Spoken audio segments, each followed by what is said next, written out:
Welcome everyone to the Antinatalist Advocacy podcast, where we speak to interesting and knowledgeable people about how best to protect sentient beings from the harms of coming into existence. I'm your host, John, an antinatalist advocate from the UK, and I'll be the main host of the podcast going forward.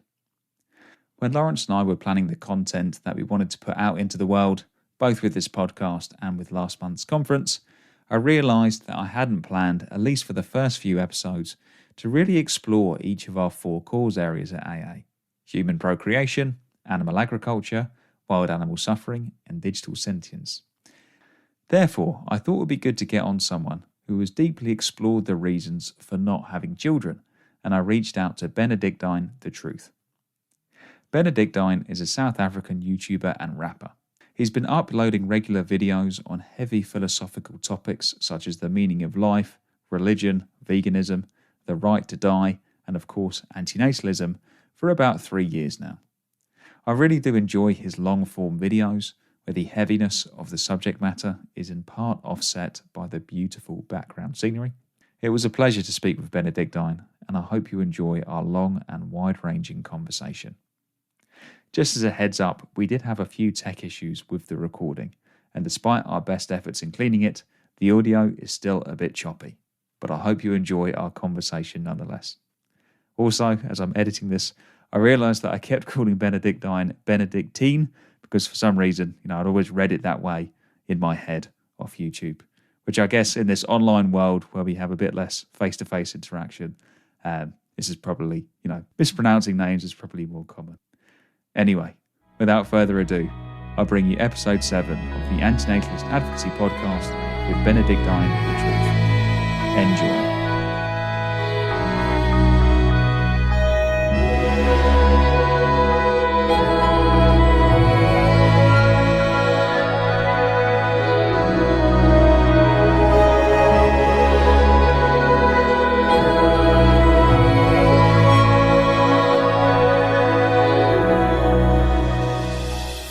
Welcome everyone to episode 7 of the Antinatalist Advocacy podcast, and welcome to my guest, Benedictines. It's great to have you with us. No, it's great to be featured in one of your videos. I've always wanted to be featured in one of your videos, so now this is good. Great. So when I first came across you a couple of years ago, you were Benedictines the Vegan, but you've recently changed to Benedictines the Truth on YouTube. Do you want to tell us a little bit about that change? I felt like a lot of people thought that my channel was actually a vegan channel. Like I only cover vegan topics, but that's not the truth. I cover a variety of different topics. So I didn't want people to confuse my channel with a vegan channel. So that's why I changed it to Benedictine the Truth. But I created a poll first because I wanted to know what people think. I created a poll, asked for my viewers to choose between the two names, Benedictine the Vegan and Benedictine the Truth. And most people voted for Benedictine the Truth. That's why I changed my name to Benedictine the Truth. Nice. And you were telling me before that you're planning on releasing some rap music potentially over the coming months. Do you want to tell us about that? True. Yeah, I've been working on something. There's this other guy that he's an amazing producer. So yeah, I wanna make music that really stands for something, because I've been rapping for for many years, but I feel like I was not talking about things that like I feel like can change people's lives. I was just bragging. You know how rappers do. You just brag. But now I want to talk about something. So like a shopping list of stuff that you've got. I find like a lot of rap music when I come across it. It's like I've got this and I've got that and I'm better than you this one. I don't know why we like to brag as rappers. It doesn't. I've always asked myself why we like to brag, but now it's better to just stand for something, because I feel like when you make a rap song, you can say a lot of things. It's not like when you're just singing. With rap you can say a lot of things. So why don't you at least say something that can actually help people than to just brag? Definitely. And there's a lot of rap music which does touch on, really big issues, veganism, social justice kind of issues. And there have been antinatalist rappers in the past as well, and lots of different antinatalist music and other art forms. So I'm really looking forward to seeing your work and seeing your contribution to all of that antinatalist art. No, no, that's gonna happen soon. I really, I think it's good to like represent something bigger than yourself. Like we Mm. shouldn't let our ego get our in the way of us, standing for something bigger. You know. Yeah, that's really important.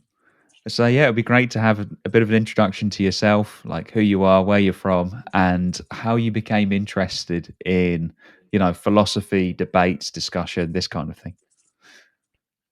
So my name is Benedictine. My real name is actually Hlanhla Benedictine Baloy. Hmm. Um, my YouTube name is Benedictines the Vegan, formerly known as Benedictines the Truth, formerly known as Benedictines the Vegan. I'm so used to calling myself Benedictines the Vegan, so sometimes I forget that I changed my name. But yeah, I live in South Africa in a small town called Malamlele. Um, I became an internatalist in 2018. Hmm. Although I didn't know that there was like a term for what I was like. I didn't know that there were people out there who think that it's actually like it's morally wrong to reproduce. So I just Mm. felt like I was the only one who felt that way until I started like googling online if there were people who feel the same way that I feel. I'll be like, I'll just type on Google, what is like a word for a person who doesn't want to have children for philosophical reasons. And yeah, Mm. that's when I came across the word antinatalism, and I started searching on YouTube. And yeah, I found lots of YouTubers talking about antinatalism. I was like, yo, this the community that I belong to. Like this is it. Yeah, and coming from South Africa, obviously the world's most famous antinatalist is also a South African in David Benatar. So I was there's a bit of a surprised legacy down actually. there. Yeah, yeah, true. No, I was surprised when I heard that Benita is from South Africa, Cape Town. I actually felt proud, because you never really think that South Africans can, like think like that, because we don't have lots of philosophers in South Africa. Mm. Well, speaking of South Africa, obviously a big part of your YouTube videos, like you're strolling kind of out there in nature. There's some quite beautiful scenery in your videos that, as I was saying before we started this recording, is kind of lacking in a lot of the AA content that maybe that we something that we should consider. So, yeah, why did you start your YouTube channel? And yeah, why did you go for the content that you upload? Um, I actually started my YouTube channel back in 2011. I was just uploading videos of me rapping. But then in 2018, I started to think a lot about philosophy. Mm. Started to ask myself um, why we believe in the religions that we believe in, um, what's really going on in this world, how did we even come into existence. And I wanted to talk about these kind of topics, so I Mm. started uploading videos where I was talking about Christianity. But I didn't upload many videos in 2018 and 2019 until I discovered antinatalism. And that's when I realized that, yo, I gotta talk about this, Yeah. because I feel very strongly about like the topic of antinatalism. I'm very passionate about this topic because I feel like it is the final truth. It's when you feel so desperately that something is true, and you can see that other people do not see that it's the truth. So you feel like you Mm. always want to talk about it so that people will will at least understand you. Yeah, I can definitely relate to that. I mean, when I first came across the topic of antinatalism, um, I remember it being referred to in a discussion on between David Benatar and Amanda Sukanik on the Exploring Antinatalism podcast. I remember they referred to it as the final, like, civil rights or social justice issue. And Mm-hmm. I remember it just dawned on me that, yeah, that's true. That the one way that you really can protect people from any wrong, any harm, any kind of suffering or hardship, the only guaranteed way you can do that is by not creating them in the first place. mm, mm, mm. And And it does have that it's quality. Sorry. true. And it's very obvious when you think about it. It's just that I think we've been, conditioned to be biased towards existence since we were young. So we never Mm, like ask ourselves the deepest questions about life. So I think that's why a lot of people don't understand antinatalism. Yeah. And I've actually been asking myself what is the best way to actually like approach a person who doesn't know anything about antinatalism and start talking to mm, them about antinatalism. Because if you're just gonna say I think that having kids is wrong. That person, because of how they've been programmed, they will automatically think that you are evil, and mm. they'll just create a wall between you and them to protect themselves. That's the thing. So I was actually trying to think, what is the best approach that a person can use to at least make someone who doesn't understand antinatalism actually understand it, because it is true, but we've been conditioned to think the way that we do so much that it's hard for us to accept new ideas. That's the thing. Yes, I can definitely relate to that. It's interesting because I was already quite interested in philosophy. I was already a vegan when I first came across antinatalism. And yet, when I Mm, first heard David Benatar speak, I had these negative perceptions about the kind of person that he would be, that he'd be very mm, angry, very depressed, very bitter, and, kind of ruining everybody else's fun. Yeah, if you know what I mean, he'd be the kind of person and yeah. people would be celebrating their birthday and he'd be like, this is all pointless and terrible.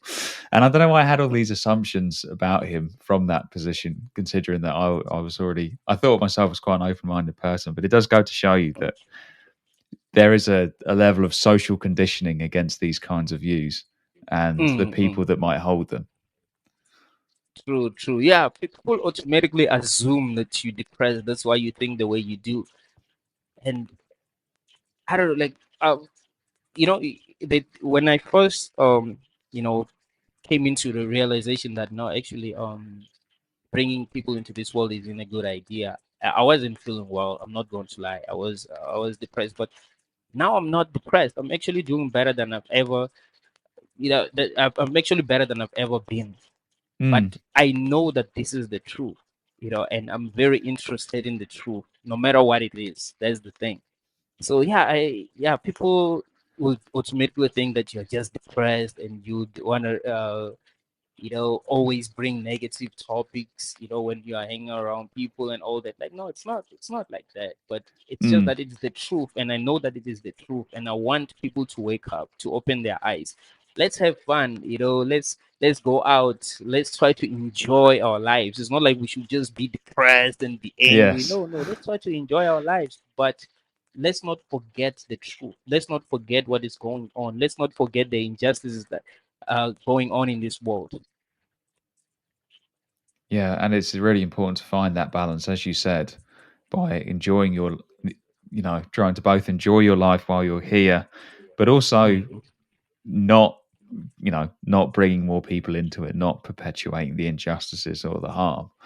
mm, mm, But you were mentioning around about just then about like bringing up topics around people before you got mm. onto YouTube, and I guess even like after you started YouTube, have you always had lots of discussions with people about philosophy, ethical issues, this kind of thing? Yeah, yeah. The thing is, I like to challenge people. I like challenging, the beliefs that people have. I've always been like that. Mm, It started with like me questioning the existence of God. Like, okay, is there a God? And I would ask people, why do you believe that God exists? Why do you believe mm, that the Bible is true? I mean, it was written by people. How do you know that these people, were inspired by God? Like, they could have just wrote whatever they wanted to write just to control people. So I would find myself debating with Christians. So I've always been like that. So mm, even when it comes to the topic of veganism, I remember when I first became vegan, I love talking about veganism. yeah. I And how love did that talking happen, about by the way? Like, veganism. how did you first become a vegan? Um, Back in 2018, I was friends with this girl. She was a vegetarian. Me and this girl later dated. So yeah, Hmm. she was a vegetarian, and I thought that was interesting. I was like, "You're a vegetarian, so you don't eat meat?" She's like, "No, I don't eat meat, and I think this is healthy. Like I feel healthier than I used to feel when I was eating meat." So I decided to do my research. I'm like, okay, is it healthy to be a vegetarian? Blah, blah. And then I came across a video uh from what's this guy's name? I always forget his name, man. Golomfiansky, something like that. Yeah, his name is um Gary Yourofsky? Gary. Yeah, exactly. Yes.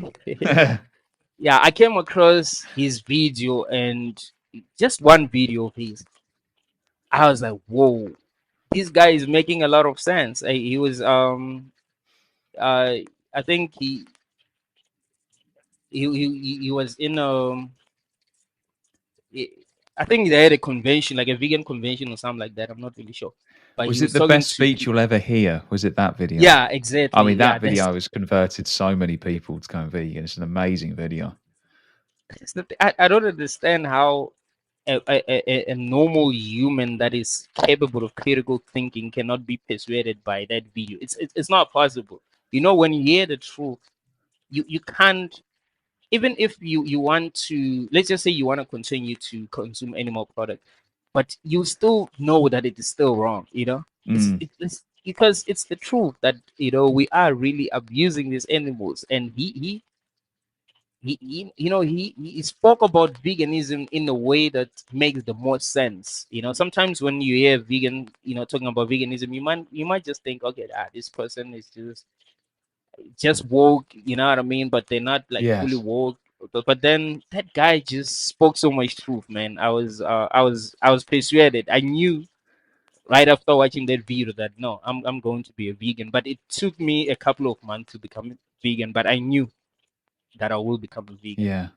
I mean, that sounds really similar to me as well, mate. Like I googled because I knew that eating meat was bad for the environment, and in the West, in Mm, particular, we eat so much meat.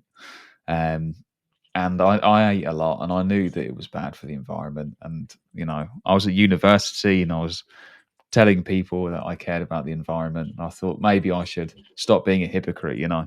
And I just mm, googled why vegan, not vegetarian, and I came across a different video from Gary Yourofsky, and mm, I thought, that's it, I have to go vegan. And again, it took me a couple of months, but I just knew I, there is no mm, argument that justifies this, and I can either live as a hypocrite or I can do mm. something about it. True, true. Now, if you are intellectually honest, you will always be interested in the truth. When you hear the truth, you just know that it is the truth. You won't lie to yourself. Yeah. Yeah. I think S- most people are not honest with themselves. That's why they don't understand veganism. That's why they don't understand antinatalism. Yeah, it can be tough. I remember just what we were talking about before. Like, there's a lot of societal kind of cultural. I don't know if indoctrination is too harsh a word because it makes it sound like it's deliberate, but in many ways, I think Mm, conditioning is probably the best phrase. As I was saying, that social conditioning, it can make it mm, difficult to go against what everyone else is doing and think for yourself and then act in that way. mm, Um, I guess it depends on your kind of background as well. I think it's quite easy for me, like in the community I was in the UK, it wasn't particularly like religious and conservative and conforming. Like when I meet antinatalists or vegans in parts of the world where mm, they come from an extremely religious, very authoritarian community and they go against it, I find it just so inspiring because I was very fortunate that I didn't suffer at all really for the positions that I've taken. Um, mm, mm. but speaking of antinatalism, should we touch on like how you became an antinatalist in the first place? Yeah. Yeah. I became an internatalist back in 2018. at the time I was really, really feeling down, and I started to ask myself life biggest question. I was really alone at the time. When you're really alone, you don't really have friends. You don't. Yeah, you're really that alone. You get time to think. So I was Mm, asking myself life biggest questions, like where do we come from? What happens after we die? Why are we here? And I started to ask myself, wait, why do we even bring people here? Because we don't really know what's going on. Because I don't have the answers, and I'm a person that likes to really think deeply about life, but I don't have the answers. I don't know what is going on. So mm, why do I feel like I must be bringing more people here? But at the time, I didn't feel like other people shouldn't reproduce. I was just, it was just a personal decision. Like, yeah, I'm not gonna be bringing people here. Plus, I've been through a lot already, and I don't know what's going on, so I'm not gonna reproduce. It was not until 20, when was it, 2021, that I actually became like a real internationalist, where I started to think, well, actually, it is actually wrong to bring anyone into this world. It is wrong for anyone to bring anyone into this world, because it's the things that are happening are not good. Like mm. we're going through a lot as humans. We find ourselves having to work in order to survive. We have to pay in order to live in this world that we didn't even ask to be brought into. Lots of injustices going on. A lot of people that are really suffering, people living in poverty, people in prisons. So it's like, no, actually, it's not best for anyone to have children. But I was persuaded by other internationalists at the time, because I was kind of an internationalist, but not like other internationalists, because you can just, the way that I'll put it. I remember I had Russell Brand say this about veganism. He said that my morality is for me. So Mm. as a vegan, I don't really have a right to tell someone else to be vegan. So that's kind of how I felt. So I was an internationalist, but I didn't feel like I must try to make other people see the world from my perspective. It was like, hey, my Mm. morality is for me, until until I started watching, videos from other internationalists, and I realized that no, actually, we must do the right thing. We must try to wake people up. You know, Besides, people were indoctrinated or conditioned to think the way that they do. It's not like they are really how they would have been if they weren't really indoctrinated. So it's important that we try to, talk sense into people. Yeah, I can really relate to that because I had those thoughts as well before I became an antinatalist about about whether or not I had enough. I knew enough to have children. I remember thinking I am not mature enough. I'm not knowledgeable enough to have children. But if other people are, but now I just kind of think that nobody really knows. Like nobody really knows what's going on. So all we can Yeah. do is put out what we think are the best ideas in a True, true. kind of kind way and do the best with what we've got. But that ties into my antinatalism. I do still strongly believe that I don't, and I'm not sure that anyone does have the, it's such a huge thing to create somebody, and I True, think you've got to be exactly. so sure that you think it's the right thing to do. And Mm, when you first talk to people about antinatalism, or even just ask them why they had children, or if there are any ethical issues having children, it's very clear that most people, again, for lots of reasons, I'm not saying this because they're bad people or anything, but they haven't thought deeply about whether or not they should be creating people. And it's such a huge true. thing to have. It would, for me, it would require some pretty solid justification, and I just haven't come across it for the past 4 years since I first came across antinatalism. True, true. Because let's also look at it this way. Like, if you were a scientist and you wanted to create a conscious being, like you Mm, were capable of creating conscious being, you would need a good reason. You wouldn't just be like, let me just create this conscious being. For what? You'd need a very good reason to do that. yeah. But people are just because they can procreate, they just procreate. You know what I mean? Like it really doesn't make sense. There must be a Yeah, good reason. And it must not be a selfish reason, because yes, you can have a reason, but it can still be a very selfish reason. You can say, okay, I'm creating this conscious being so that I will enslave it, or I'm creating this conscious being so that it will go and kill uh people. I'm yeah, creating, like, I'm going to use this conscious being as a weapon, blah blah blah. So it still has to be a good reason. But people don't have a reason. That's what's crazy. They don't even have a reason. They just feel alone, and they just think, maybe if I had a child, you know. And another thing that I've realized is that most children weren't planned, at least here in South Africa. It's not like people sit down and actually plan, because there ain't that many yes. people that are married. It's just, you know young people trying to have fun, and it accidentally happens, and because they are religious, they just tell themselves that, hey, I can't abort because I'll be sinning.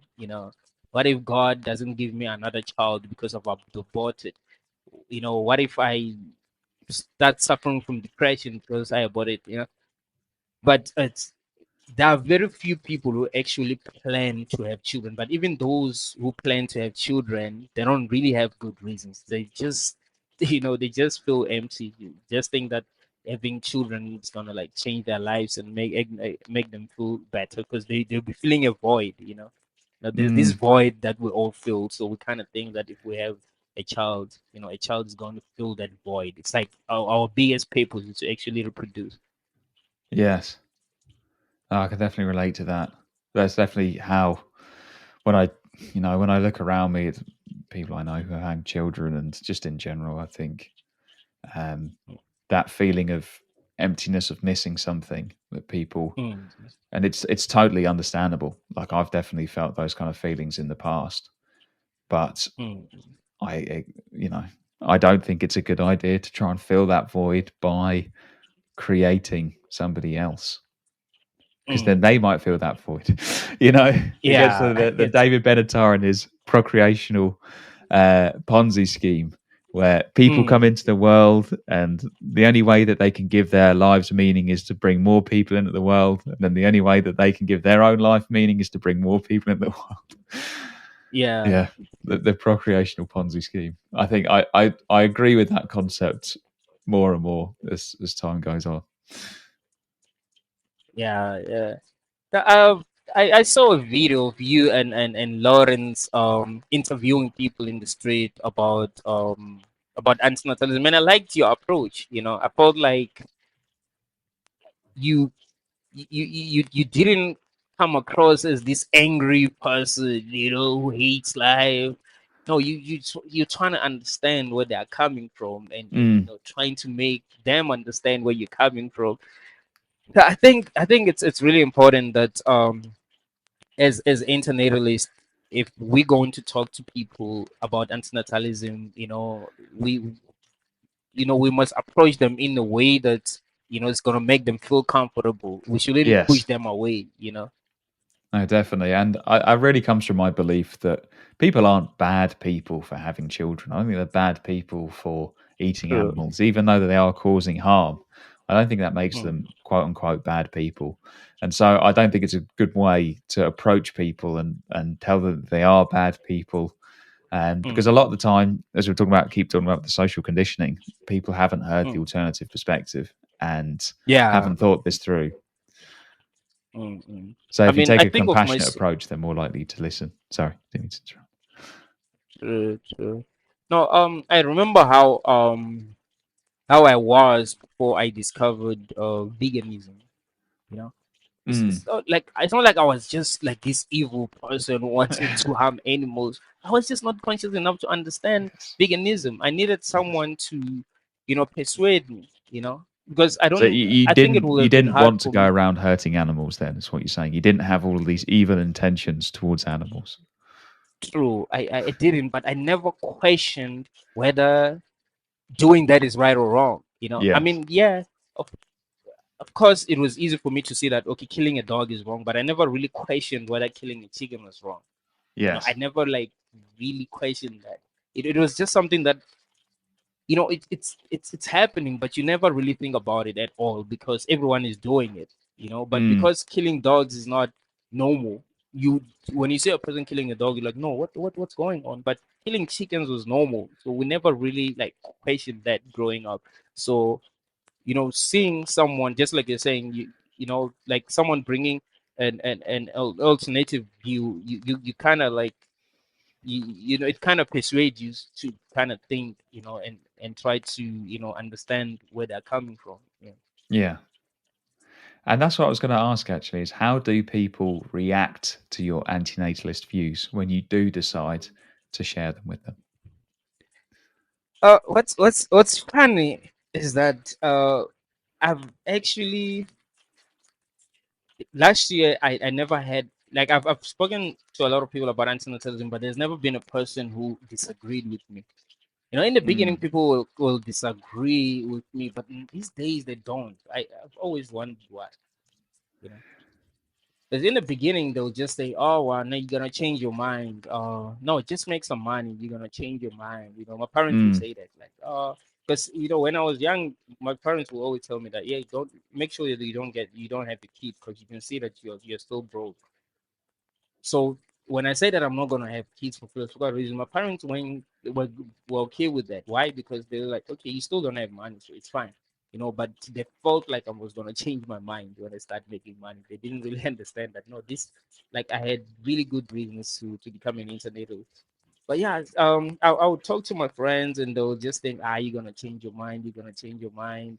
Um, Talk to when a girl has a crush on me, I will tell her that I don't want kids, and her friends will be like, "You see, I was telling you that you shouldn't like this guy. You see what he's saying, so you don't want to have kids." But since last year, when I talk to people about antinatalism, they seem to understand. But I think what I think. I think the more we learn how to talk to people, like the more they get to listen. yes, Like you gotta have a good approach. But in the beginning, I didn't really have a good approach. But the more I make videos and learn to talk about antinatalism, the easier it is for me to talk to other people about antinatalism in a way that they can understand it. So I think that is why many people agreed with me. You know, like definitely. last year. Yeah.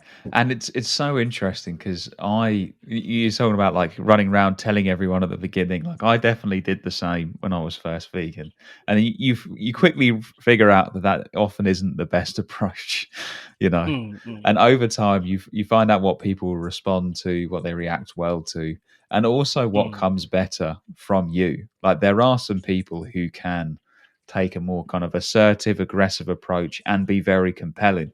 I think mm. Gary Yourofsky is a great example of that when, Yeah, he's true. there and Actually, he's that, like, that guy was this is the something way it else. is.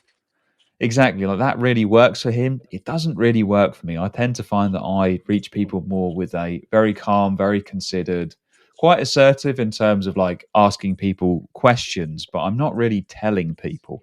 I'm more asking Mm, them questions and trying to get them to figure it out for themselves rather than giving them mm. like the hard truth, if that makes sense. Yeah, true, and it's fun, man. Like that's why I think you guys should do that more. And I think, We're actually doing it this you, afternoon.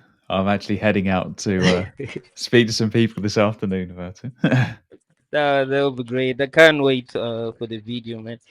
No, it's beautiful. It's really beautiful, man. Like watching you guys talk. Like I remember I watched you. It was you and Lawrence in this other video, and I loved. I was like, yeah, man, this is the best way to like approach people and talk to them about antinatalism. We shouldn't scare them. Because hey, it's easy to judge a person who's saying that you know having children is like it's very easy, so the approach has to be close to perfect, at least, so that people will get to think about it in the end. You Yeah, mustn't like put people in defense mode. definitely. And we'll talk about antinatalist activism in a little bit. But before we get Mm. there, I just wanted to ask which arguments for antinatalism or against having children, whichever way you want to phrase it, Which arguments Mm. do you believe are the strongest? Against antinatalism. Oh, sorry, for antinatalism. For Sorry. antinatalism. Um, my favorite argument for antinatalism is that we have no clue what is going on. We we just here, and it's like we're just zombies, Mm, wandering through life. We have no clue what is going on. So what makes us so sure that we must bring more people here? Remember, there are many people that are here that are already suffering and that are already saying they don't like being here. So what made us decide that no, actually this world is good, since we don't even understand what is going on? Because it's crazy mm, that we have no clue what is going on. That, like, this, sometimes when I say this, it feels like a joke, but it's true. We are alive and we don't know what is going on. It's possible that we could be living in a cosmic prison. That's really mm, possible. It is possible that we could be in a simulation, a bit like, this world could really be anything. It could be hell. We don't know. So unless we at least try to find this experience, to try to make this experience good for every person that is here, I don't think we should be procreating, because we don't even know what this place is. So that's my favorite argument for antinatalism. We don't know what is going on. But also the consent argument. But I don't like to bring it up a lot, mm. because I don't know. It's for a person who doesn't understand it at all. It just won't really work. But Yes. the way that I'll put it is like, yo, man, like, I'll just put it in the middle of a sentence. I'll be like, yeah, like, there are a lot of things that are going on here, and you must also remember that nobody asked for this. No one consented to this. But I don't use it as the main argument. I Yeah. just bring it. Yeah, exactly. So yeah, those are my arguments for antinatalism. And it's so interesting because it really depends. When I say what are the best, it really depends on what situation you're in. Like, I Mm, mm, personally find the not necessarily Benedictine's version of the asymmetry, but an asymmetry between pleasure and pains, those kind of arguments, very compelling. mm, mm. So the idea that we Yeah. should value suffering and harm more than we value, pleasure or well-being. But Mm, those can mm, get quite technical and philosophical, and most people just, "Oh, we haven't thought about that." Like, what are you talking about? So you yeah, can yeah. sit it, and you can explain it to people. Like, don't get me wrong, it can be explained to people, but if Mm, you're talking with someone and you haven't got much time, I don't really want to sit them down and talk about philosophical asymmetries and all this kind of thing. I yeah, think things unless you're like, talking to someone like the vegan skeptic, those kind of guys. But yes, a regular if you've got a lot person, of it's time and they're interested in philosophy, then you can definitely go there. But if you're yeah, just, yeah. if someone's saying, like, what's this antinatalism thing? They're completely new to it. You don't think that they think much about philosophy and this kind of thing. I'm not going to go to the asymmetry. I think the points that Mm. you're making around, like, the consent argument is maybe a bit more philosophical, but I do think Uh, it can be helpful to bring it up. But really, those kind mm, of risk arguments that you're talking about, like, we don't know what's going on. There's already all this suffering. Why would mm, you bring someone into this when it can go so badly wrong? That seems to mm. really resonate with people, by Yeah, pointing out the exactly. suffering that's around them. Because what can you say against that? It's like, if someone came to me, even if I was not an internationalist, and they said that, I don't know what I would say, because it's true.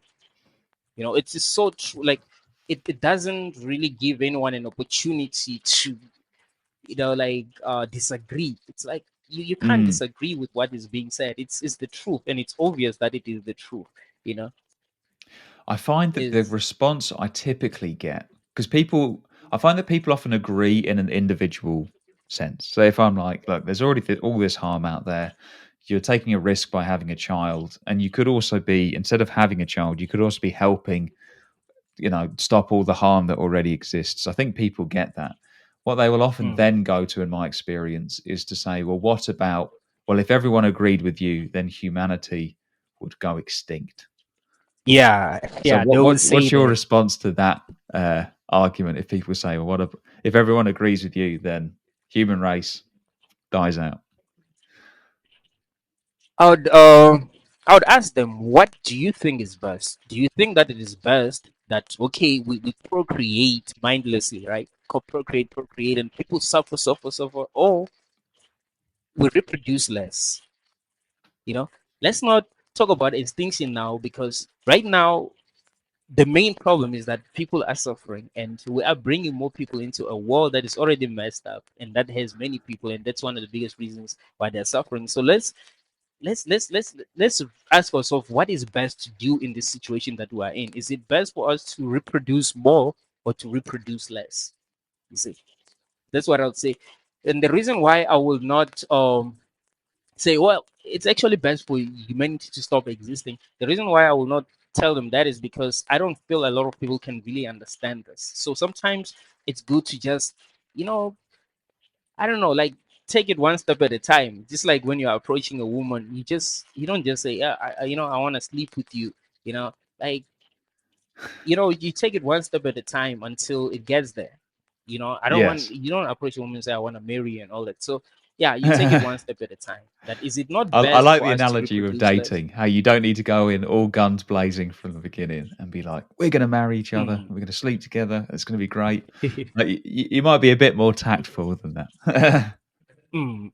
Yeah, true, true.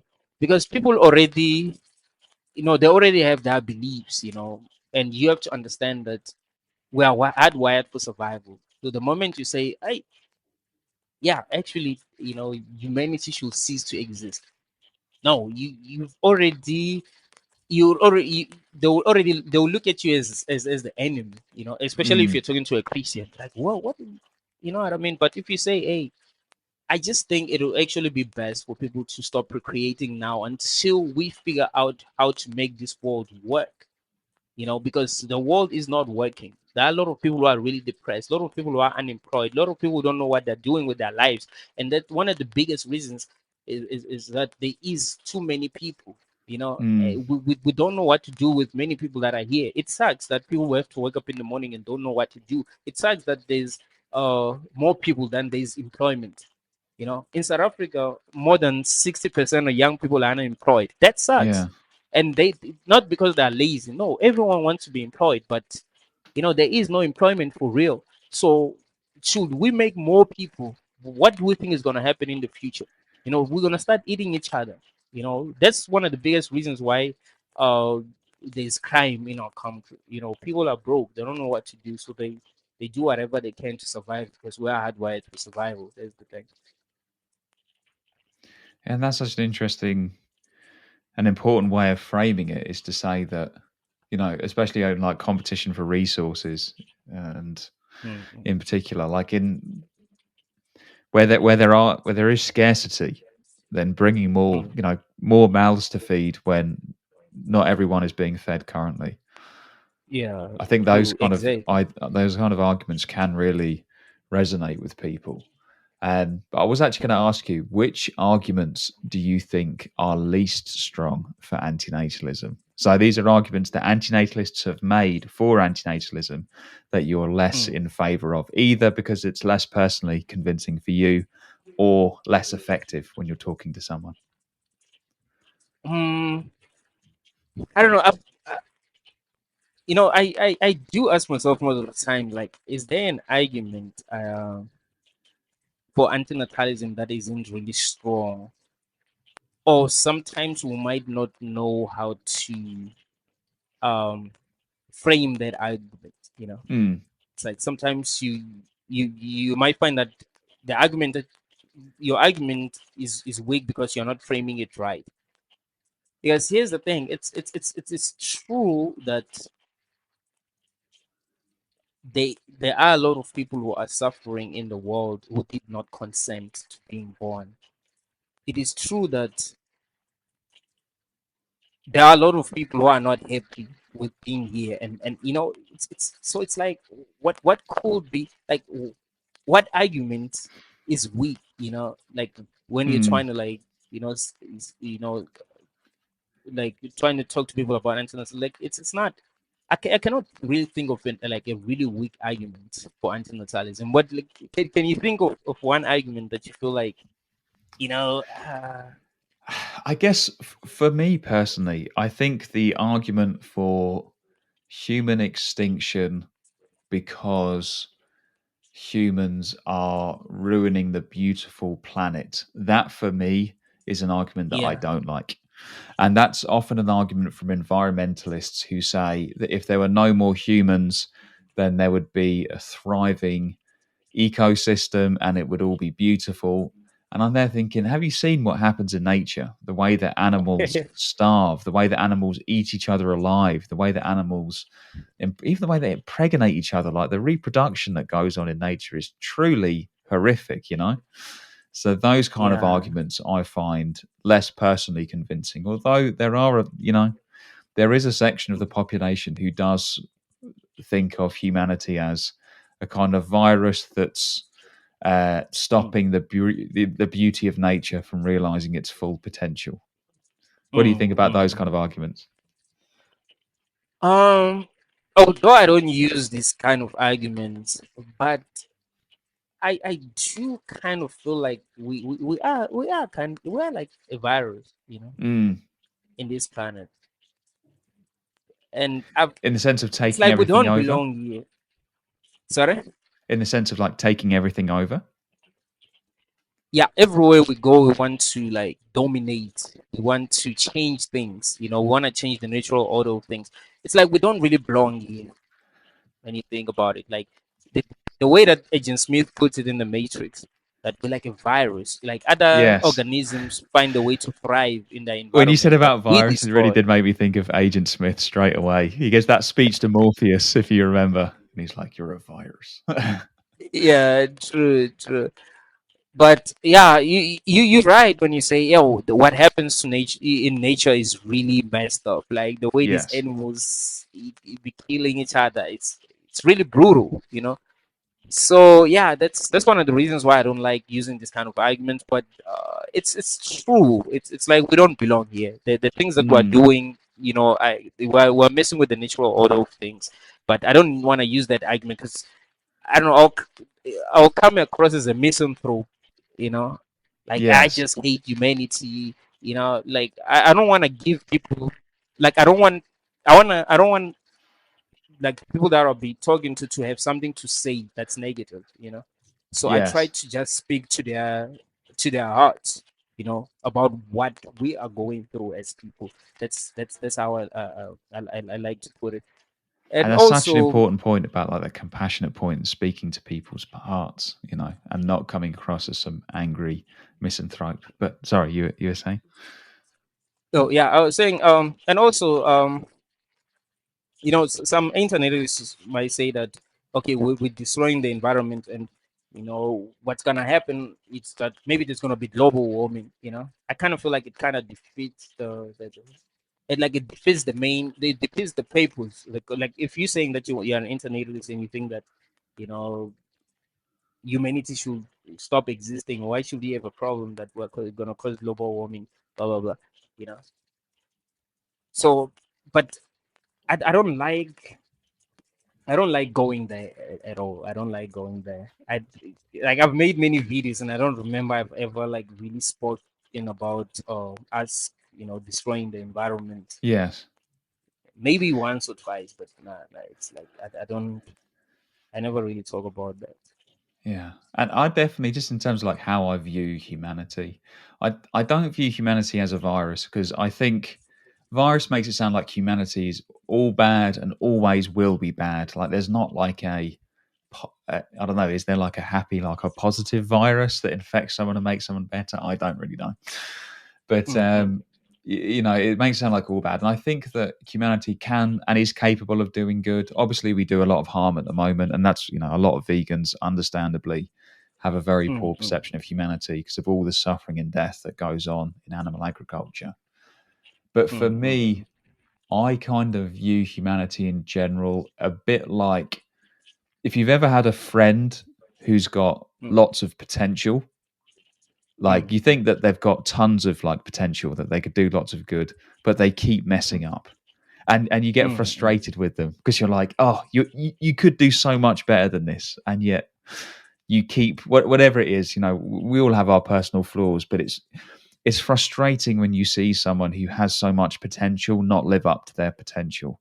And that's generally how I Mm, view humanity. Like, we could stop the suffering. We could, like, at the moment we inflict a lot of suffering, but we could, we could stop harming each other. We could. There's nothing that says that we can't stop harming others, stop harming ourselves, and stop the harm, like the harm in nature that isn't our fault. Like, we don't cause the harm in nature, but we could do something about it. And that's the mm, frustration I have. I feel like we as humanity are not living up to our potential. And then when I mm, think of humanity, like, in a sense, it, like, externally, like, how do I view humanity as a whole? I feel like the friend who sees, or the person who sees their friend with all the potential who's not living up to it. What are your thoughts on mm, that? mm. I agree with you, but not completely. So let me put it this way. There was a time when I was not a vegan. There was a time when I was like causing a lot of harm, but Mm, now I grew, right. So you can say, yeah, I'm kind of, I've changed for the better, right. yes. But what about people that do not change no matter what? Is it not possible that some humans are just more conscious than others, and we can never be all conscious at the same time? It's like that doesn't happen. There will be, just like in a classroom, not all the students are going to be smart. So Mm, yes, it's like some people are able to reach their full potential, but some can't. That's the problem. It's like some cannot become that conscious. So even if we preached to the whole world, not everyone will change. Some few people will like, hey, yeah, but this does make sense. But what about those who, who cannot change? You see, that's yeah, the thing. That's why I feel like we can't solve the world, because few people can change, but then not everyone is gonna change. that's And true. so The way that, oh, that's sorry, no, carry yeah. on. So I was just saying that this is my only problem, But I do get what you're saying. I guess my view of it would be that while there are people who won't, like, it's really interesting if you look at what changes people's behavior and what causes people to be, to act ethically. It's not really clear, and it gets into, philosophical questions about free will. But it does just seem Mm, to be the case that there are some people who are more willing to make sacrifices to be ethical, whether that's, again, not having children or going vegan, than others. mm, And it's about going against the trend. There are some people who are more likely to, or more willing to, go against the trend than others. But what mm, I mm, do think is that while there aren't that many people who will go against the trend, I don't, as you're saying about yourself before you were vegan, same would apply to me. There aren't that many people who have genuinely bad intentions, who mm, sit there and think, I know that what I'm doing is wrong, but I'm just going to do it anyway because I want to mm. do wrong in the world. You know what I mean? So Yeah. I feel like with something like veganism, once we, like, change the food system will change, and it will take a lot of effort to get it to change, whether that's lab grown meat or whatever it might be, alternative Uh, proteins. And I don't think there'll be that many people who will say, no, I want to continue killing the animals and all the suffering that causes. There won't be that many. I think after a mm, while, like, I can see humanity shift away from that. And there might not be that many people leading the change, but once it becomes the norm, they're not going to actively push to bring back the old ways of harming animals. true. Does that make sense? No, that's 100% true, because we live the way that we live today because of how we've been conditioned. So of Yes. course, if we change the norm, and new people grow up adopting the norm, then of course we're gonna, like, the world is going to change. But are people willing to sacrifice themselves for a greater change, for a greater good? And here's what I mean. Let's talk about companies that are making a lot of money right now Mm. because of meat production. Are they willing to give that up? Like, no, no, actually, you know what? Let's not, let's stop all this nonsense. Because we Mm. know beyond any reasonable doubt that these animals are suffering. These animals are kept in cages because of us. They don't get to live the way that they need to live because of us. Like, are people like that, or we are inherently selfish? because it seems to me that we are Yeah. inherently selfish. So unless someone very powerful or some aliens that are more powerful than we are came and decided to save the animals and change things, I don't think we'll change by ourselves. That's the problem. But the good thing about those companies though is they might be selfish, but we do know what they care about, and what they care about is money. They Mm, don't mm, care about harming animals. Like they're not mm, sadistic in the sense of we just love all the killing of animals that goes on. We just love all the suffering. You know what I mean? So if we no. can shift where where the profit incentive takes people, if the profits go towards uh, the alternative, then I think the big Mm. companies in particular will come with, because they don't have any intrinsic kind of desire to harm animals. What do you Yeah, reckon? that's 100% true. And this is But actually get. Oh, sorry. yeah, no, that's the like I was saying that I 100% agree with you. And if we can uh, find a way to I don't know, make people want to eat vegan food, maybe make vegan food, more enjoyable, Mm, maybe. But here's what I wanted to say. Don't you feel like as humans, the reason why the world is the way that it is today, even though we don't want to cause harm, but the reason why the world is the way it is today is because we're looking out for ourselves. And as yes. long as we keep looking out for ourselves, we can never have a good world. Because even if, let's just say, everyone becomes vegan, right? Won't there be other ways that will be causing suffering because of our selfishness? Yes. It seems like I the do real think so. problem is how we are, like we look out for ourselves. We don't really care about it. Because if we did care about others, we will change this in a day. We'll be like, okay, these sentient beings are suffering because of us. So let's stop. We do understand that we want to make money, but let's stop. We cannot do this.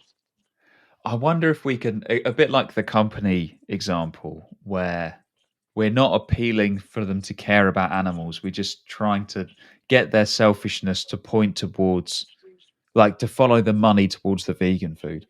I do think Mm-hmm. that humans can potentially be won over by saying, uh, by pointing the selfish, like the behavior that benefits them towards the right thing, if that makes sense. Mm-hmm. Like, for No, that's example, brilliant. like slavery 200 years ago, abolished in the UK roughly 200 years ago.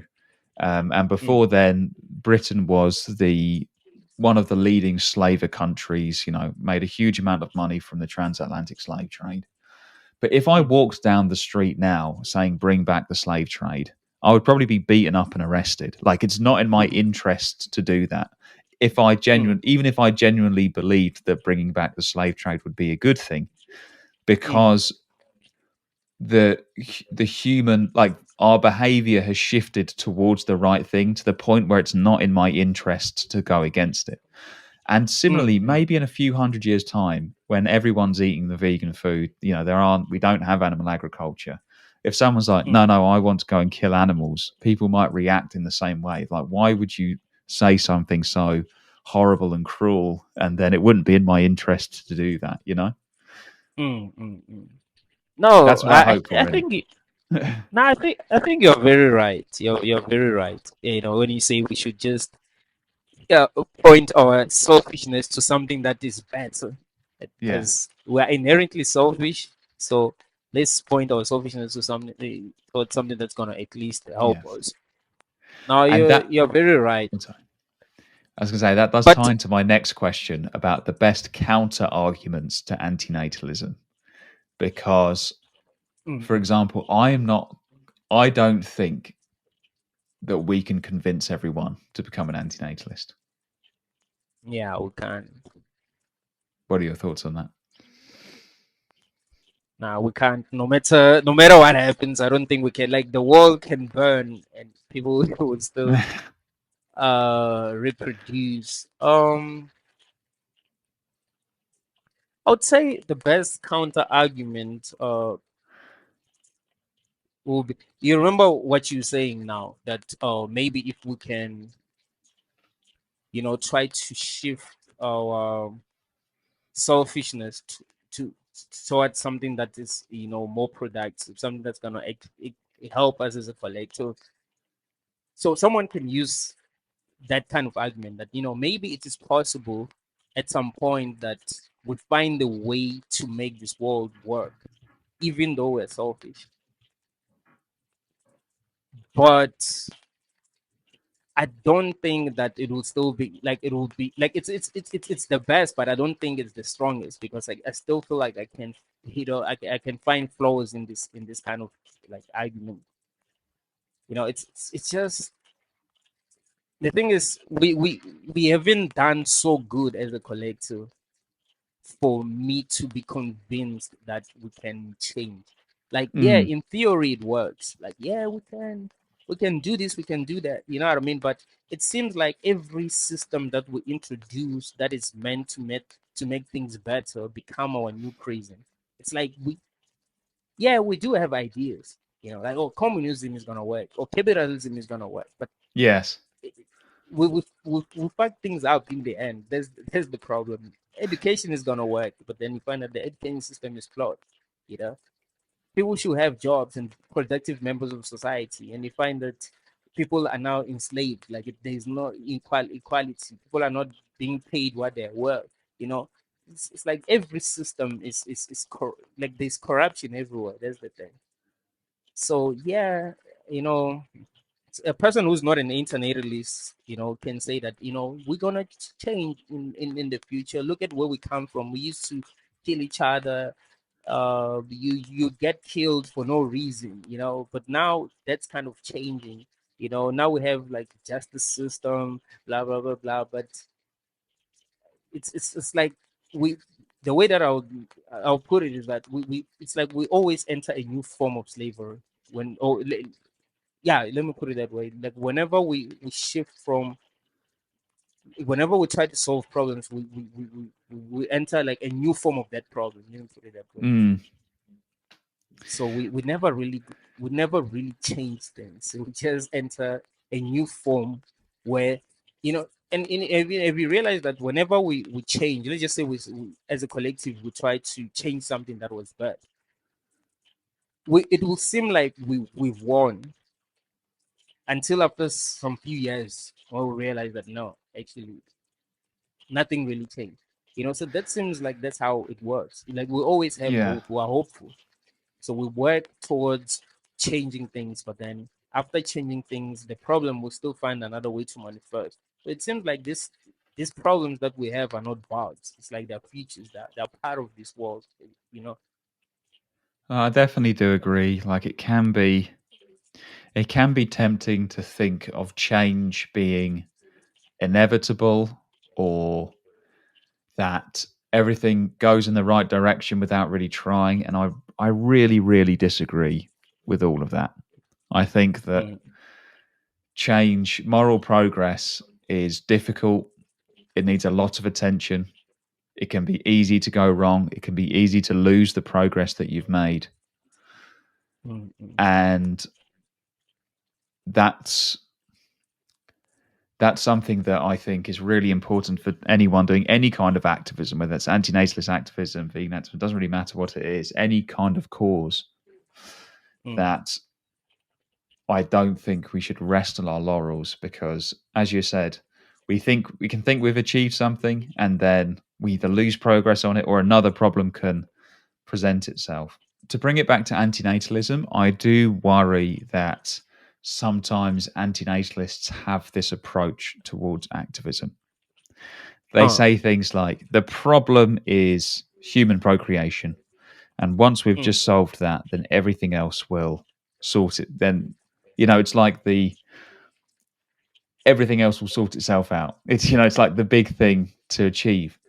And I just, mm, mm, again, to go back to my point about like the wild animal suffering and whether or not we can even achieve, again, I'm very skeptical that we are going to be able to peacefully convince people to not have children. And I don't like the idea of forcing people not to have children at all. mm, mm, It's, I'm very skeptical with antinatalist activism that sets out with voluntary human extinction as the end goal, because I don't think it would be achievable. And even if we somehow did achieve it, there would still be a huge problem of suffering in this world. So, what do you think about antinatalist activism in general, especially with respect to like the opportunities and challenges for antinatalist activism? Um, you know, I like what the Stop Having Kids organization does, especially when that like they go out there and talk to people, because they also like try to bring solutions to problems that we have. Like, Mm, hey, we must focus on people who are already here. We must focus on making change for people who are already here. Let's not bring more people here, even if we know that we cannot, make the world better for the people that are already here. So I think that's how, when people go out there, they should actually like approach people like, yo, there's this problem. The problem is that we're bringing people into this world that we don't know, what it is, and we see that there are a lot of people who are suffering. So what if we just focused on the people that are already here? What mm, if we just focused on people that don't have homes, like children who don't have homes? Why don't we, you know, try to find a way to like to find parents for these children? Let's make adoption a norm. Like let's make that normal. People must know that there's nothing wrong with adoption, because people are programmed to think that they must just make copies of themselves. Like, no, we are one. We're all made of the same things. You didn't create your own DNA, so you mustn't have a problem adopting. That yes. person is gonna be your child. It's you mustn't just be you mustn't be too egotistical. So I think that's the approach that we must try to use. We must also be trying to solve the problems. Let's not just focus on antinatalism only, especially when we go out there. I think that's just really important, as you said, like about sort of focusing on solving the problems, not having that total view on Mm, procreation, but also the approach of thinking about the opportunity cost of having children. It's obviously a huge part of what we talk about antinatalist advocacy. The idea yeah. that if we do put all our effort into, as a lot of people do, they put their effort into having children, raising their own children, etc., we are missing out on supporting those who already do exist and already are in need. As I said Mm, before, we're creating more mouths to feed by bringing mm, them into existence. Um, mm, mm, we've talked a lot about how to approach people in terms of conversation and bringing these ideas to them. mm, With antinatalist advocacy, we tend to focus less on that kind of direct outreach approach and more towards, um, donating to charity and mm, mm, uh, especially with like charity, and also like working if you have the opportunity to work on a specific problem as well.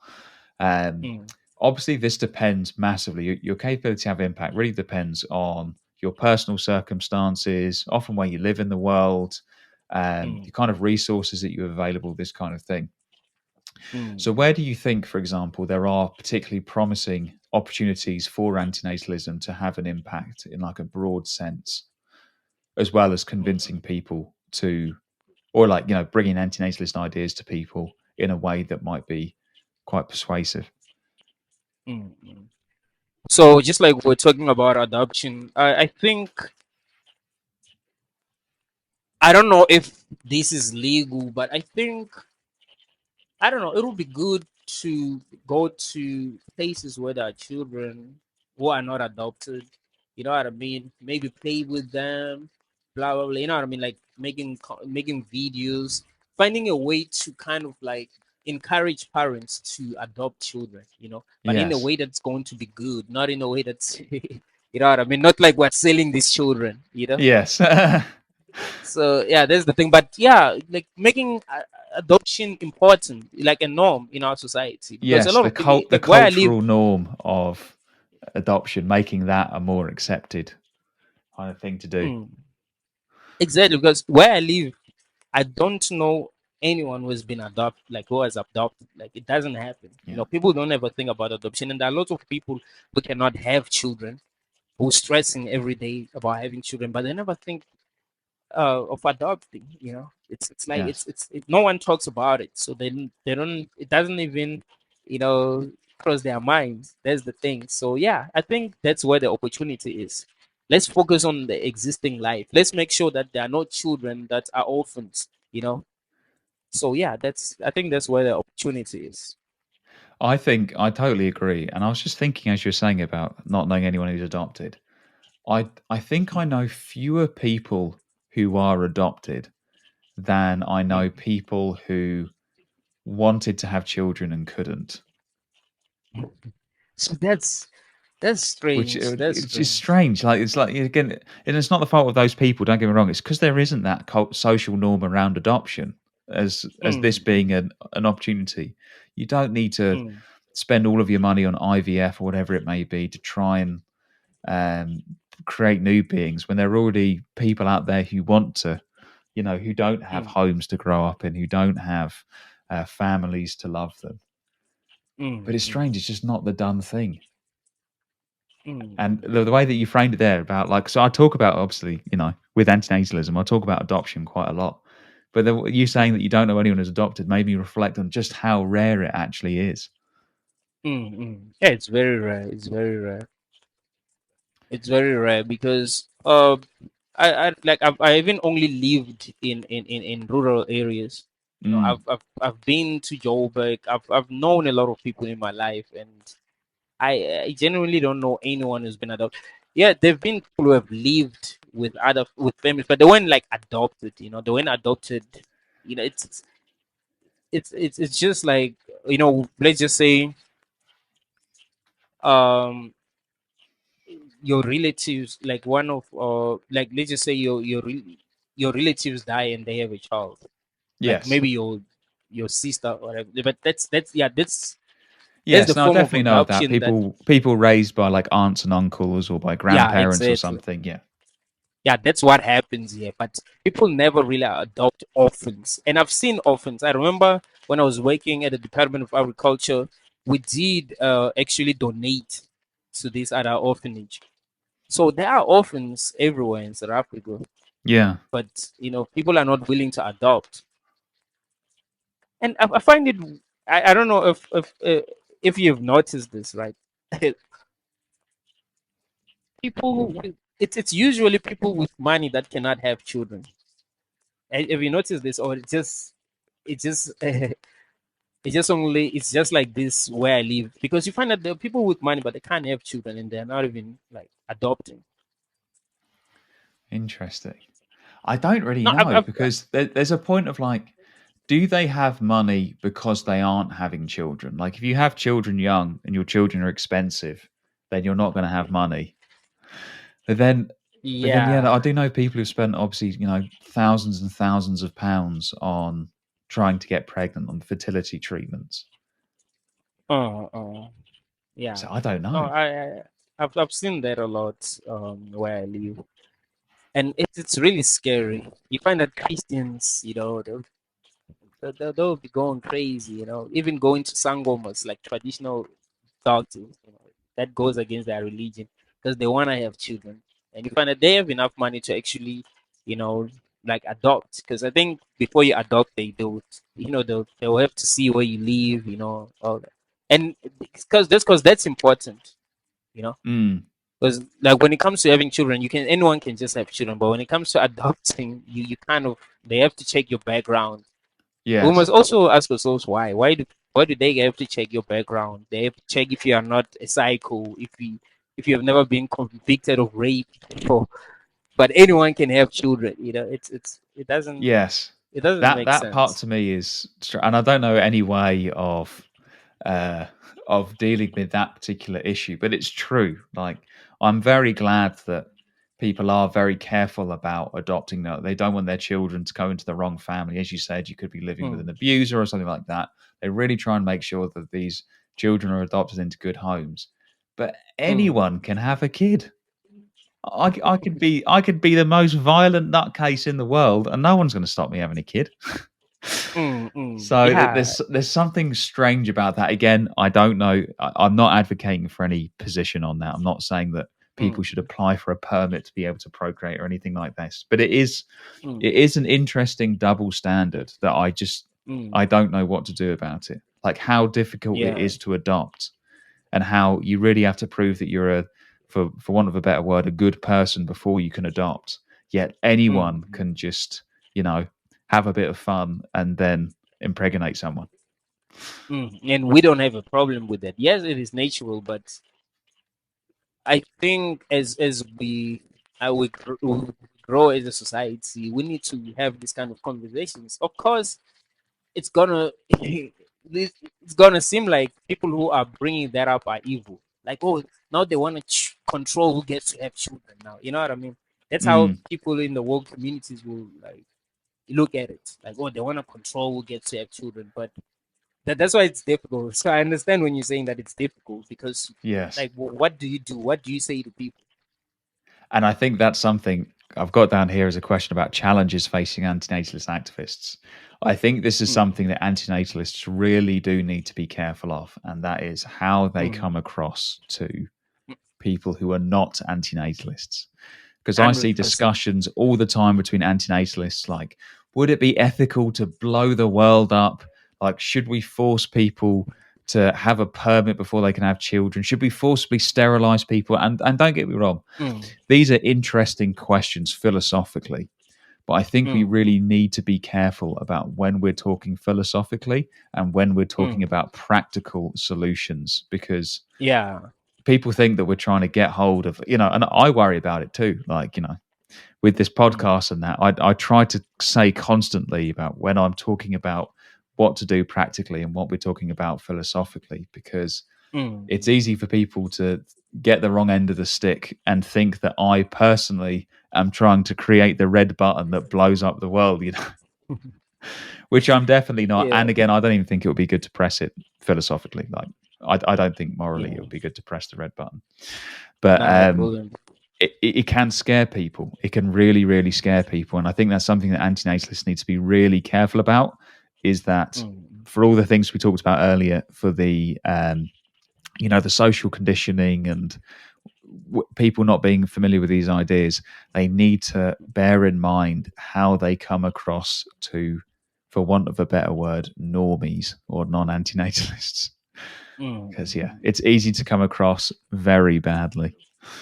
mm. And you know what I've noticed? There's this other video that I've reacted to. I think Lawrence also reacted to that video of this. I don't know if I forgot his name. Is this popular YouTuber? You know, when people attack antinatalism, they don't like attack the points that we're making. You know, like they'll try to attack the what we're against as well, like blowing the earth. You know what I mean? Like stuff like that. They'll try to attack like the radical, antinatalist stake views. That's what they will be trying to attack. They're not going to attack, you know, what we were saying. Mm, They don't attack the rational side of antinatalism. They want to attack the rational side of antinatalism so that they'll make it yes. look bad because it already does seem bad. You see, I think that's how it's they it's win. often they'll take the theoretical discussion as a policy prescription. They'll say things like, Mm, I think it's an interesting philosophical discussion whether or not blowing up the world, if you had the red button, would be a good idea. I can see the logic mm, in pressing it. I'm firmly against pressing it, but I can mm, see the mm, rational arguments that people might have for doing it if you could end suffering forever. But someone mm, can mm. take that statement and be like, well, therefore, this person here wants to do that. They're a danger that they're going to, and I can understand why they do Yeah. that. I don't think it's particularly, to take an earnest philosophical discussion and therefore say that this is like a policy prescription, this is what they're actively trying to do, I don't think it's particularly fair. But No, it's easy to do with antinatalists because those kind of discussions happen all the time. Like, you can find video of it happening. mm, mm, mm. Yeah, it's like if you watch the Avengers, what Infinity Wars, is it Infinity Wars with Thanos? With Thanos, yes. Thanos gets Yeah, brought up all the time. We are quite often compared to Thanos. yeah. Because the thing is, you can see where he's coming from, right? Like problem is that he wants to end half of all life, but you understand his intention. But the problem is what he's trying to do in the end. Is what he's trying to do in the end is very radical, but you understand that he has a good heart. He has the best intentions. He wants Yes.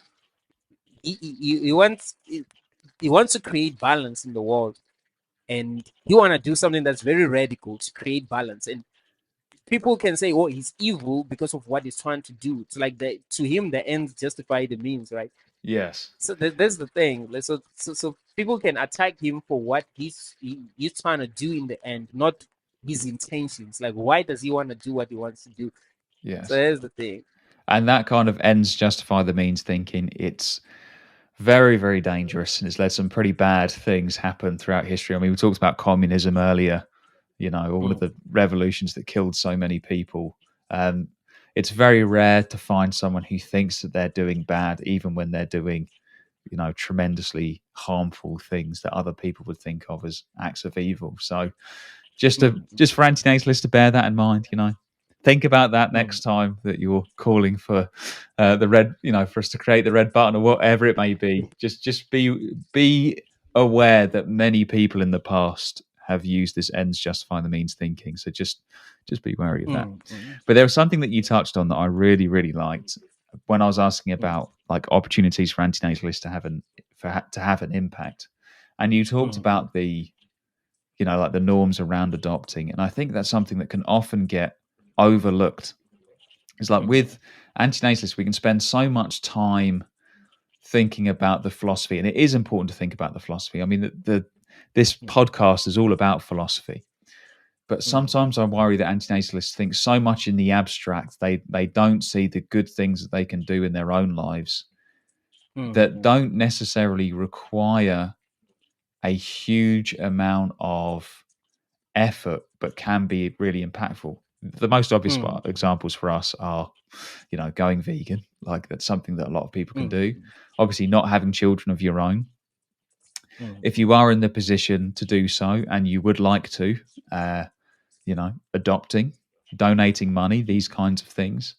And I worry mm, that we sometimes lose sight of these actions because we spend so much mm, time online debating the philosophy or debating whether or not something would be right or wrong. We could. There's a phrase, mm, and I'm not sure if it's this phrase has made its way down to South Africa, but missing the forest for the trees, mm. Yeah, yeah, I've heard where that one. we're so focused that we actually miss the big picture. And I Mm, worry that antinatalists can do that. They can overlook the actions that they can take in their own lives because they're too mm. much focused on the abstract. What are your thoughts on that? No, it's true because I do spend a lot of time asking myself, what am I doing? You know, like what am I really doing out there? Because yeah, I talk about antinatalism, and yes, I do have plans, but what am I doing right now? You know, because every action counts. You know, Mm, every action has a ripple effect. If if you want to do like if you want things to change for the better, try to do the right things, and that's gonna create a ripple effect. You know, you're gonna also impact people's lives in a positive way. You know, because the way we treat each other does count. If people treat you badly, chances are you're gonna treat other people badly. That's why they say hate yes. people hate more people. So yeah, it's important to at least be trying to do the right things. Uh, Helping people, donating. I think that's we should also focus on that. Like we should have discussions on that. How can we make this? And like how can we at least make changes in our lives that are gonna be helpful, even if they're not big changes. And I think that's a really wonderful note to end on. Was there anything else that you'd like to say on this subject? Um, nah, not much, man. I think we've covered a lot. No, one thing that I would say is that people shouldn't I don't know. They shouldn't feel bad, because the world does not understand them. They've never really been people who were like game changers in the past that were really understood. If you are a true game changer, of course, people are not gonna understand you. I mean, if you believe in what's written in the Bible, Jesus got crucified, but Yes. he was more right than the people who crucified him. So that's how it Yeah. works. If you're going And to all of his stand followers, for the the truth. disciples, died horrible deaths after him as well. Yeah, exactly. So So you yeah, if shouldn't you you stand shouldn't for the truth. expect you should expect an easy ride if you're trying to do good. Yeah, exactly. That's how it works. That's how it works. So yeah, that's all of I can say for now. Definitely, and I do think that is something that we shouldn't. I think you can be compassionate towards people and say, Mm, and understand where they're coming from. Like we should expect pushback. Of course we should. We are mm, going against the norm. But the people who are pushing back against us, it doesn't make them terrible people. And mm, I think by me having the approach of the people who push back against me not being terrible people, it actually makes the pushback less bad because mm. you feel like less, I don't know, less of a victim in a sense. Because if you have the Yeah. mindset of, oh, here's this horrible person who's saying horrible things about me because they're horrible, isn't this all horrible? Whereas if I have the Mm, mindset of, well, this is someone who, they're concerned by what I'm saying, that they're criticizing me, whatever, but I think they're coming from a good place. I can understand where they're coming from. That makes me yeah. feel better. Like it's less of an issue that the people are criticizing me. No, that's true. And I actually believe that everyone acts from good intentions. I know this is Yes. racial, like it's hard to believe that everyone acts from good intentions, but I think everyone acts from good intentions. The problem is that you can be misguided, you know. So there's Definitely. so we need to try to understand one another as people. So it's also important for me as an internationalist to understand why someone is a nativist, why someone would think that I'm wrong, you know, Yes. so that You need to have that empathy. so that I won't be angry. Because again, imagine if you're talking to someone and trying to make them understand you, but you're angry. They're gonna sense that. So you're gonna end up fighting with them. That's why I try my best to like whenever I'm debating with people, no one has ever seen me angry. I'll be smiling all the time. I don't care what you say. I'm just gonna try to make the most important point so that you understand. Even if you don't agree with me at the time, you're gonna agree with me later. There've been people that I've met later on in my life that I've debated with like 3 years ago who told me that, yo, man, I thought what you were saying makes sense. They didn't even forget, and you find that I forgot that I debated with them, but they told me that Yes. you were saying that they made sense. So And it's if you good. shouted at them and called them a horrible person, then it's very unlikely that they would have come back and thought on that discussion in a positive way. Exactly. Mm, mm. No, we need Well, to speak. show them that we're Yes. sane, we're strong. You know, we're not we're not these depressed people that are trying to like blow up the world. We're good. We're just trying to show people something that they've never like really thought about. Definitely. I was just going to say, we brought up potentially the music that you're going to release later this year. Is there anything else Mm. that you're working on that you'd like us to signpost people towards? No, no, not really, not really. The things that I'm working on, I'm not really like I'm gonna, announce them at some point because I'm not really sure I'm gonna do them. But yeah, I'm not releasing anything else. Great. Well, we'll make sure to include all the links below. But lastly, Uh, from me, as I say on every podcast episode, we like to end with a positive note because, understandably, antinatalism and antinatalist people and spaces can come across very down, very depressing, very, uh, you know, negative and inward looking. So always try and end on something positive and maybe a bit uplifting related to this topic. So, is there anything positive about antinatalism that you'd like to share at the end? no, I've always liked about antinatalism, antinatalists in general, is that they are real, man. They're really honest. They're really open minded. So in a world where not that many people are open minded, they can get attacked. and they can feel alone because sometimes you don't have anyone that you can talk to that is very open-minded. So yeah, let's try to make our community strong, try to, I don't know, create new communities, maybe on Telegram, WhatsApp, Instagram, try to communicate more, try to be there for one another. I always talk to people on Instagram, because we need to feel more connected at the end of the day. The way that we view the world is I don't not that many people view the world the way that we view the world. So yeah, let's connect more. Let's try to understand one another more. Let's not start unnecessary fights. Sometimes you find people fighting in the comment like you guys believe in the same thing, and you're supposed to be the most conscious, in my opinion, because I've always felt like internationalists are the most conscious because we've all been programmed to procreate, you know. So you being able to go against your programming, that's being conscious. You are questioning whether you were programmed to do the right thing. That's like if um, HIV became conscious enough to be like, let me stop killing the antibodies. You know what I mean? Like what I'm doing is wrong. That takes the highest level of consciousness. So yeah, that's so I don't expect internationalists to be fighting over stupid things. I expect Yeah, people to understand one another in these communities. that's true. I do think I, c- I worry that sometimes I can be too critical of the antinatalist community because of the infighting and the spaces can be quite toxic and the lack of focus on actions that we can take and this kind of thing. But as you Mm, said, there are a lot of amazing people in the antinatalist community, truly compassionate people, people who've gone against, as you said, their social conditioning, their biological kind of programming because mm, they think what they're doing, for ethical reasons. And I think there's just some truly amazing people out there in the antinatalist community, wonderful, empathetic people, and if we can all be a bit kinder to each other, as you were saying, I think mm, that's only going to benefit us as a community and benefit the positive impact that we can have on the world. mm. So again, I just wanted to thank you again, Benedictines, for a wonderful conversation. Thanks for having me, man. It was great. It was great talking to you, man. Thank you for tuning into this episode of the Antinatalist Advocacy Podcast. If you like what you heard today, please subscribe so you don't miss future episodes.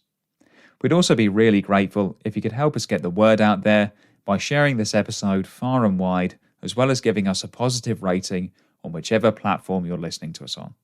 To find out more about AA, including careers advice, donation recommendations, and different ways to have a positive impact, you can go to our website at antinatalistadvocacy.org. To keep up to date with what we're up to, feel free to subscribe to our monthly newsletter and follow us on your favourite social media platforms. Links to all of the above are in the description. As always, we are hoping you will join us in our antinatalist advocacy.